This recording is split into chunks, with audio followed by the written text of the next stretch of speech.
Asgard Stories by Mary H. Foster and Mabel H. Cummings. The Hammer of Thor. Sif was the wife of mighty Thor, the thunder god, and she was very proud of her beautiful golden hair, which she combed and braided with great care.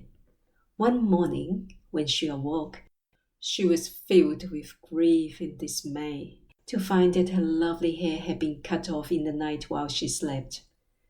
Her husband happened to be away that day, but when he came home late at night, Sif was careful to keep out of his sight. She felt so ashamed of her shorn head.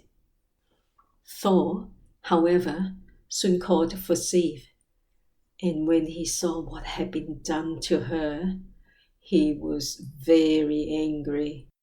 Now Thor had a quick temper. Everyone feared his fierce anger. Who could have done this wicked deed? Thought he. There is only one among all the Ægir who would think of doing such a thing. Thor lost no time in finding Loki, and that mischief god had to admit that he was the guilty one. But he begged Thor to give him just a few days, and he promised to get something for Sif that would make her look more beautiful than ever. So Thor decided to give him a chance to try, and commanded him to give back to Sif her golden hair. Now, Loki knew a place where some wonderful workmen lived, so he went off as fast as he could to Niflheim, the home of the dwarfs under the earth, and asked one of them to make quickly some golden hair for Sif. Besides this, he asked for 2 gifts to carry to the gods Odin and Freyja, so that they might be on his side if Thor should bring this complaint before the Ægir.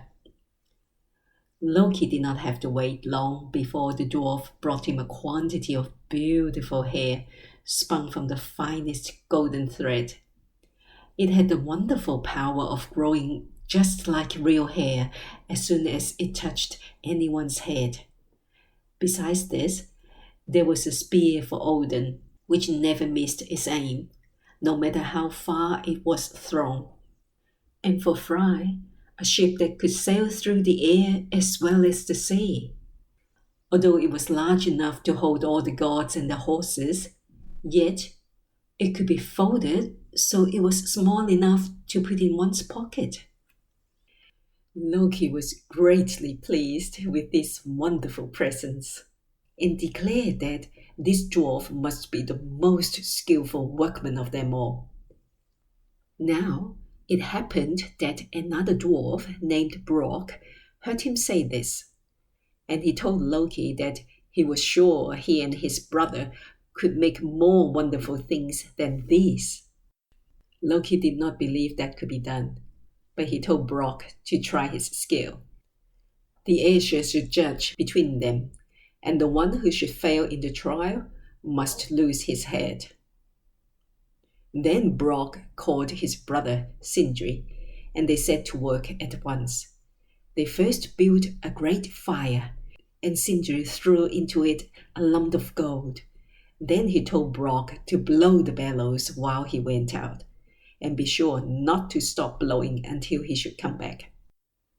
Brock thought this an easy task, but his brother had not long been gone when a huge fly came in and buzzed about his face and bothered him so that he could hardly keep on blowing. Still, he was able to finish his work, so that when Sindri came back, they took out of the fire an enormous wild boar, which gave a light and could travel through the air with wonderful speed. On the second day, Sindri threw another lump of gold into the fire and left his brother to blow the bellows. Again, the buzzing, stinging fly came and was even more troublesome than before. But Brock tried very hard to be patient and was able to bear it without stopping his work until Sindri returned. Then they took from the fire a magic ring of gold, from which 8 new rings fell off every week. The third day, a lump of iron was put into the fire, and Brok was again left alone. In came the cruel fly. Have you guessed that it was really that mischief maker Loki? He beat the poor little dwarf so hard on the forehead that the blood ran down into his eyes and blinded him so that he could no longer see to do his work. Poor Brok had to stop just before Sindri came home, but not before the hammer which they were making in the fire was nearly finished. Only the handle came out rather too short. This magic hammer was named Mjolnir. It had the power of never missing its mark, and would always return to the hand which threw it.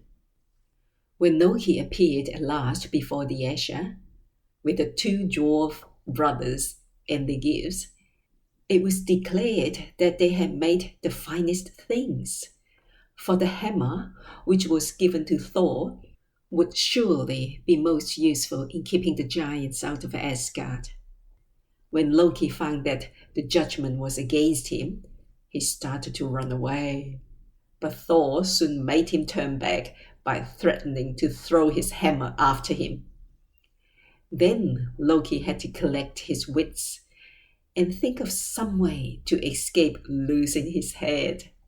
Instead of making the dwarves pay the forfeit, as he had expected, at last he told Brok and Sindri that they could have his head, according to the agreement, but as nothing had been said about his neck, they could not, of course, touch that.